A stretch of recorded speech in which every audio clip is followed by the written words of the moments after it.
बागेश्वर धाम के पीठाधीश्वर धीरेन्द्र कृष्ण शास्त्री इस दिनों चर्चा में खूब बने हुए हैं, लेकिन आज एक नई खबर आपके लिए मैं लेके आया हूं कि नागपुर पुलिस की तरफ से उन्हें क्लीन चिट मिल गई है।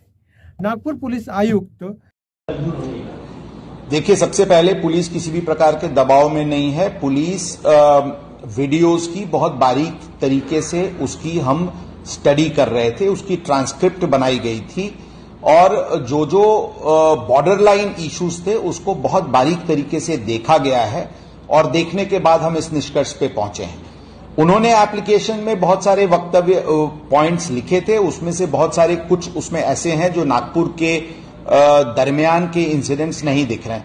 हमने नागपुर के इंसिडेंट्स, नागपुर के एक्टिविटीज को बहुत बारीक माइन्यूट तरीके से देखा है और इसमें किसी भी प्रकार का कोई गुनाह नहीं है। पुलिस पे दबाव का कोई प्रश्न ही नहीं उठता है और जहां तक रही बात हमारा जो निर्णय है उसके विरुद्ध डेफिनेटली उनके पास रेमेडीज हैं, including going to the court. उसके बारे में मैं कोई टिप्पणी नहीं करना चाहूंगा। काफी दिन लगे पुलिस को इस निष्कर्ष में पहुंचने, फुटेजेस बहुत ज्यादा थे, उनकी जांच करना, बारीकी से जांच करना, इसलिए समय लगा। जी देखिए, जो दिव्य दरबार के ही जो 7 और 8 के थे वो जैसा मैंने बताया 6 घंटे के वीडियोस थे। उसकी ट्रांसक्रिप्ट तैयार करने, उसमें कुछ जो बॉर्डर लाइन इश्यूज थे उसको हम लोग बहुत ही श्योर तरीके से कॉन्फिडेंस और एक प्रॉपर निष्कर्ष पे पहुंचे। इसके लिए टाइम जरूर लगा है, लेकिन किसी भी प्रकार का इसमें कोई ऑफेंस मेकआउट होता है ऐसी बात नहीं है। सर, हमने देखा इस पूरे मामले में काफी विवाद हुआ, नेशनल लेवल पे विवाद हुआ है, तो क्या मानते नागपुर पुलिस की ओर से धीरेन्द्र शास्त्री महाराज को क्लीन चिट नागपुर पुलिस से दी है? देखिए, नागपुर शहर पुलिस किसी को क्लीन चिट या वो का विषय नहीं है।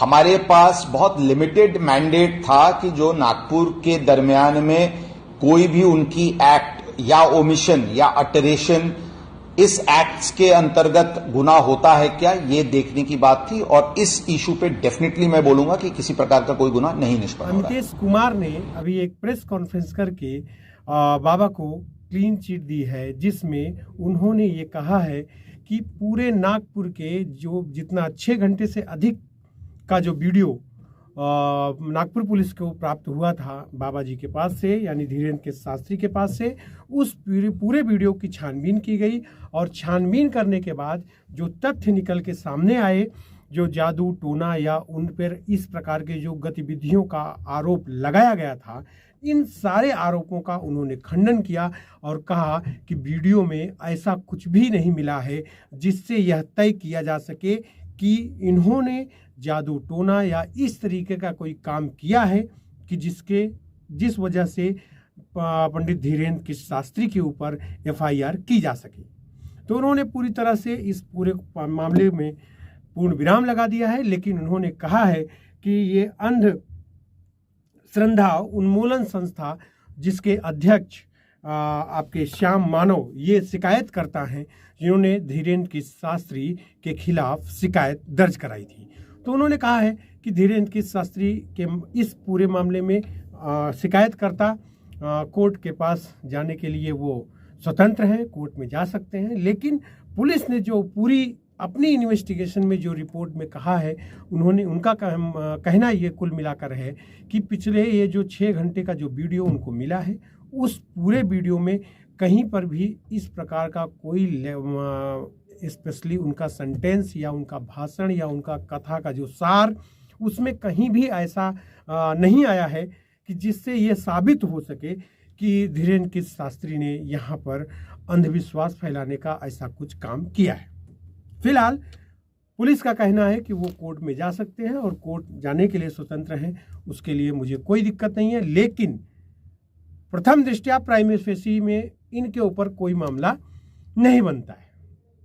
अब आप सोचिए कि अगर पुलिस की इन्वेस्टिगेशन में किसी भी तरीके से अगर कोई मामला नहीं बनता है और पूरा धीरेन्द्र कृष्ण शास्त्री को सोशल मीडिया पर किस तरीके से बदनाम किया गया, ये आपसे छिपा नहीं है।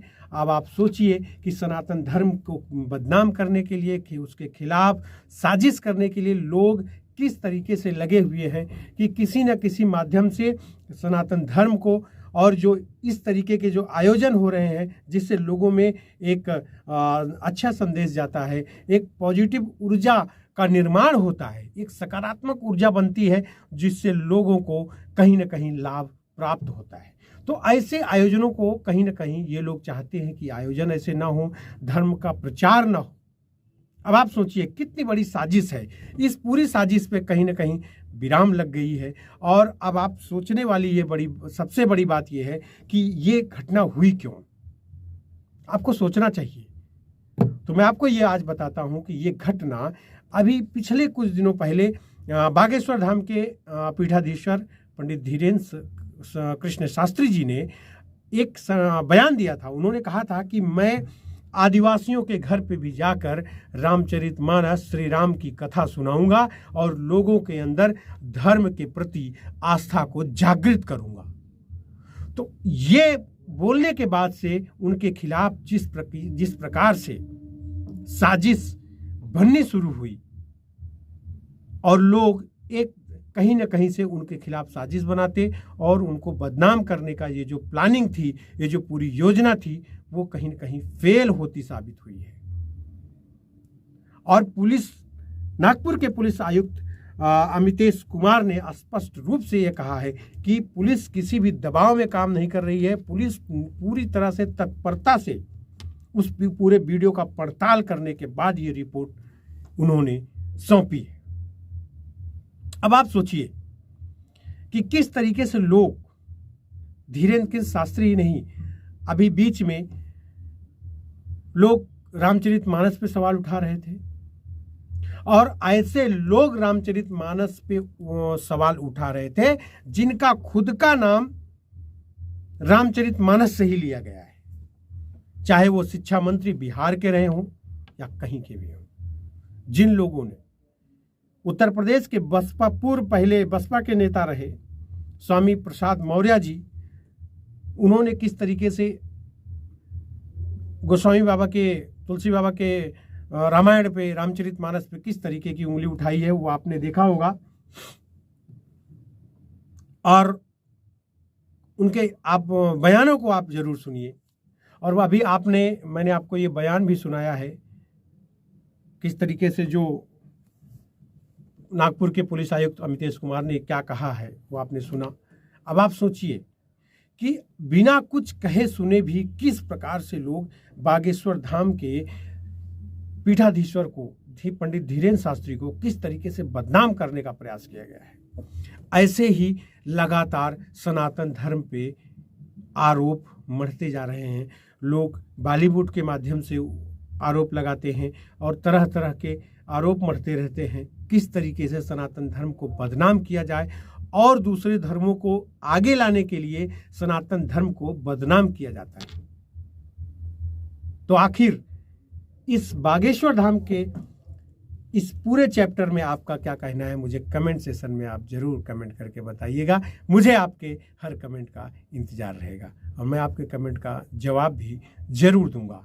इस पूरे मामले में पुलिस का भी रोल क्या है, भले उन्होंने रिपोर्ट लेट दी है लेकिन उस बारे में भी आप जरूर लिखिएगा कि पुलिस ने कितनी तत्परता से अपनी चीज़ें सामने लेकर आई हैं। पूरी रिपोर्ट उन्होंने लाई है, हर चीज़ों को बहुत बारीकी से, तत्परता से जो है इन्वेस्टिगेशन की गई है। इन्वेस्टिगेशन करने के बाद इस मामले में रिपोर्ट लगी है। लेकिन कहीं ना कहीं आज मैं आपको एक चीज़ ये स्पष्ट कर दूं कि लोग अलग अलग धर्मों को विकसित करने के लिए केवल सनातन धर्म को बदनाम करते हैं और उनकी एक ये स्ट्रेटजी है कि अगर आप सनातन धर्म को आप बदनाम करेंगे तो आप खुद वायरल हो जाएंगे और आपका जो धर्म है, आपका जो संप्रदाय है, आपकी जो संस्था है वो हाईलाइट हो जाएगी। अब ये अंध निर्मूलन संस्था, अंध श्रद्धा उन्मूलन संस्था के अध्यक्ष जो हैं श्याम मानव जी, इनको सोचिए कि उस वीडियो से कितनी आपत्ति हो गई कि इन्होंने बाकायदा लिखित कंप्लेंट नागपुर पुलिस को दिया और नागपुर पुलिस ने इस पे पूरा वर्क भी किया। अब आप सोचिए, जहाँ तक श्याम मानव इनका नाम है, मानव हैं, लेकिन शायद इनके अंदर मानवता नाम की चीज नहीं है। अगर वो, इनको ये पता होना चाहिए कि सुबह जब आप टीवी देखते हैं तो आपको भविष्य बताने वाले लगभग हर न्यूज चैनल पे एक एक पंडित जी मिल जाएंगे और वो गलत नहीं बताते, एक एक चीज सच बताते हैं।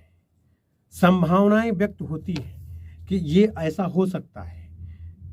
लोग, कोरोना इस देश में आया था, लेकिन सबसे पहले हमारा जो सनातन धर्म का एक भविष्य वक्तव्य करने वाला, बताने वाला, जो पत्रा जिसको बोलते हैं, ऋषिकेश पंचांग और हरिद्वार से भी बनता है, काशी बनारस से भी बनता है। उस पंचांग में सोचिए, 1 साल का पंचांग 1 साल पहले बनता है। उस पंचांग में स्पष्ट रूप से लिखा था कि एक बीमारी आने वाली है जो पूरे देश को स्थिर कर देगी, स्टॉप कर देगी। अब आप सोचिए कि हमारा सनातन धर्म कितना आगे है, लेकिन फिर भी लोग उसको पीछे करने के लिए लगे हुए हैं। जरूर, तो आज के लिए दोस्तों बस इतना ही, लेकिन बागेश्वर धाम पे इस पूरे मामले में आप अपनी टिप्पणी जरूर कीजिएगा। मुझे आपके हर कमेंट का इंतजार रहता है। तो बहुत बहुत धन्यवाद।